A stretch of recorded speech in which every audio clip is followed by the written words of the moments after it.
My artistic process can vary.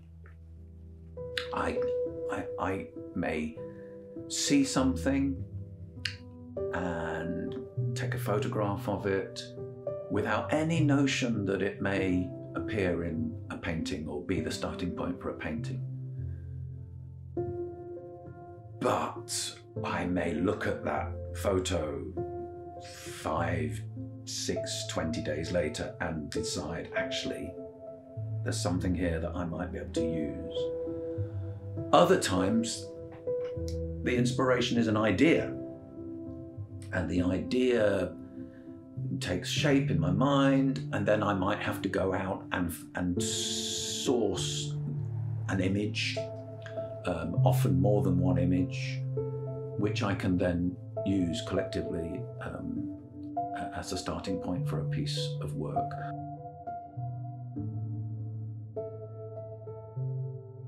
The first painting I created, which was after I retired from work, I was taking apart a bookcase and I had some plywood panels, and I was looking at this blank plywood panel. I'd recently read Marshall McLuhan's The Medium is the Massage, and the cover was designed, it wasn't an original cover, it was a reprint cover, was designed by Shepard Fairey, the American street artist famous for the Obama posters and the Obey street art.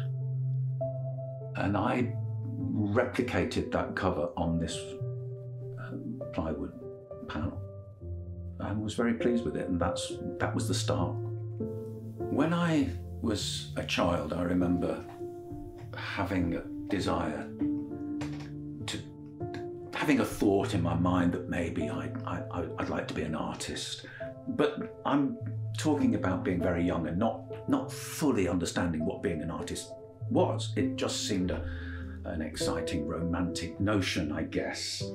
I went to art school after I left school with practically no qualifications.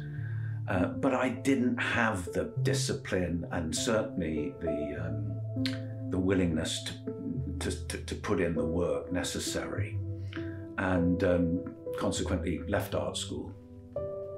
And after a host of menial jobs, at the age of 19, joined the Royal Air Force.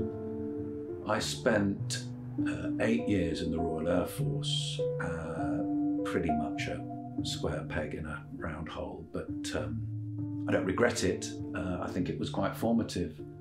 Sometimes in life, I think, well, I can only speak for myself, you have to do things to see whether they're what you want to do, and by doing that you eliminate the things that you don't want to do.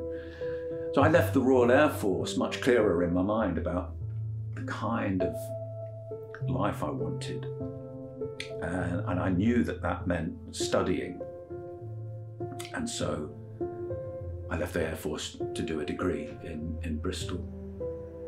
And that led to a 9-year period in Bristol, and after the degree I became an actor, and I wrote and performed, acted in fringe theatre.